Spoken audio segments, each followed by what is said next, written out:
राज्यात पीएनजी जोडण्या वेगवान होण्यासाठी हालचालींना वेग। नवीन सिटी गॅस डिस्ट्रीब्युशनच्या परवानग्या 24 तासात मंजूर करण्याचे आदेश। डिस्ट्रीब्युशन गेलेल्या भागात अर्ज केल्यास 3 महिन्यामध्ये कनेक्शन उपलब्ध होणार।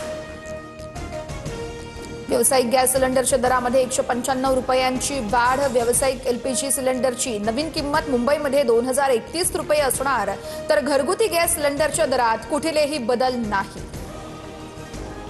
इंडियन ऑइल कॉर्पोरेशनने प्रीमियम पेट्रोल आणि डिझेलचे दर वाढवले। दिल्लीमध्ये प्रीमियम पेट्रोलचे दर 149 वरून 160 रुपयांवर, तर प्रीमियम पेट्रोल डिझेलचे दर हे 91.49 रुपयांवरून 92.99 रुपये प्रति लिटरवर। पुढील काही महिने सोपे असणार नाहीत। ब्रिटन आणि ऑस्ट्रेलियाच्या पंतप्रधानांचं देशातल्या जनतेला संबोधन।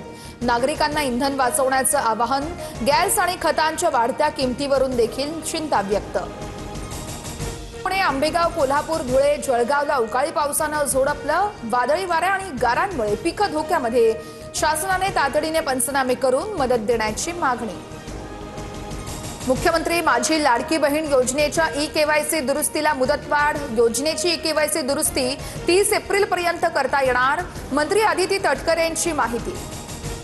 अकोल्यामध्ये महिला कैद्याकडे शरीर सुखाची मागणी करणाऱ्या एएसआय राजेश जाधववर विनयभंगाचा गुन्हा दाखल। 10,000 रुपये देतो, मुलीला पाठव अशी मागणी केल्याचा गंभीर आरोप। निलंबनानंतर अटकेच्या भीतीने एएसआय जाधव पोलीस ठाण्याच्या मागच्या दाराने फरार। दख्खनचा राजा ज्योतिबाच्या चैत्र यात्रेचा मुख्य दिवस। यात्रेमध्ये गुलालाची उधळण आणि सासन काठ्यांचा थाट। लाखो भाविक ज्योतिबा डोंगरावर दाखल।